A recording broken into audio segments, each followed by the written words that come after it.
أسرع الضربات القاضية في تاريخ الملاكمة. أولا، نزال جيمي ثاندر ضد كراوفورد جريمزلي سنة 1997 عندما قام الملاكم جيمي ثاندر بإسقاط جريمزلي في أقل من ثانيتين من بداية النزال الذي أصبح أسرع نزال ملاكمة في التاريخ. By knockout, and now Grimsley with the first punch in a fight. Don't go out there and mess around. Correct. Dragging legs. Grimsley is all the way down. ليتلقى جريمزلي خسارته الثانية على التوالي بعد تحقيقه ل21 انتصارا 18 منها كانت بالضربة القاضية. مايك تايسون ضد دان كوزاد بضربة قاضية في 8 ثوان فقط. فبداية مايك مع الملاكمة كانت في شهر مايو عام 1981 وفي عمره 15 سنة فقط، وكان يسمى حينها بالدبابة لتحقيقه ل6 انتصارات مقابل هزيمة واحدة في ذلك العام. قام في سنة 1982 بالمشاركة في الألعاب الأولمبية للشباب ليواجه دان كوزاد ليقضي عليه بسرعة وسط ذهول الحاضرين.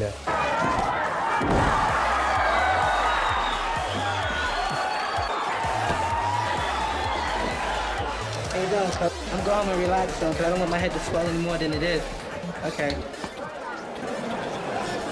برنارد هوبكنز ضد ستيف فرانك. هوبكنز كان حينها أول ملاكم متحصل على 4 أحزمة مختلفة وبطلا للعالم 3 مرات رغم سنه المتقدم. ليس ذلك فقط، بل صاحب أسرع الضربات القاضية على مر التاريخ عندما فاز على ستيف فرانك في أقل من 25 ثانية. Go back to your corner and wait for the bell. Come on. Just stay away. Jab, don't give too much ground, and hope to fight him later in the fight. Good right hand, right out of the box, down goes Frank. First punch of the night. You know, when a fighter takes a fight on only 7 days' notice, you think he might come out and take. Here, he doesn't take a shot, he looks, he waits, hesitates, and bang. The right answer, it's that simple. نيكي بيبر ضد جون إليس. Well, we followed Welshman Nicky Piper regularly on seconds out, and is going to be the quickest win for him. In fact, the quickest win you've got to... And it was just a single right hand straight over the top, and poor John. نيكي كان ملاكما جيدا، لكنه لم يرقى إلى المستوى البطولي لتذبذب بمستواه. ففي هذا النزال بالضبط أسقط خصمه في 12 ثانية فقط ليحظى بشرف أسرع الضربات القاضية في تاريخ الملاكمة.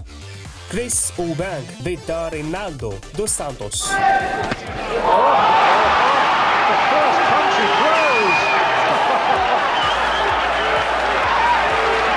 أوبانك كان ملاكما صعب المراس برصيد 45 انتصار 23 منها بالقاضية مقابل هزيمتين فقط.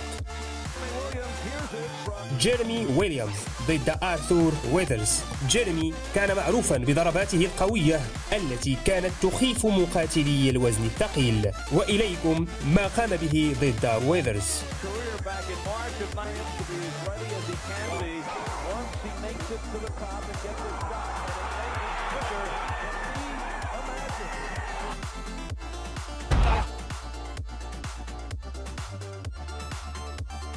البرنس نسيم حميد ضد الملاكم النيجيري سعيد لوال. الملاكم العربي الغني عن التعريف محطم خصومه ذهنيا وبدنيا برصيد عريق 36 انتصار 31 منها بالضربة القاضية مقابل خسارة واحدة فقط.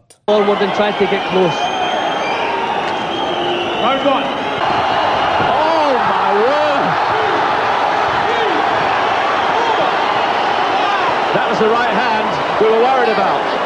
Could just call this. Nazo, I wonder if he'll back off and just let him recover. Because this fight should be stopped. That young fellow's legs are completely gone. If this fight is not finished in the first round, it's because Naz doesn't want to. Yep, it's all over. All over. The most clinical finish seen in the British ring for some time. And Prince Naseem Hamed retains his...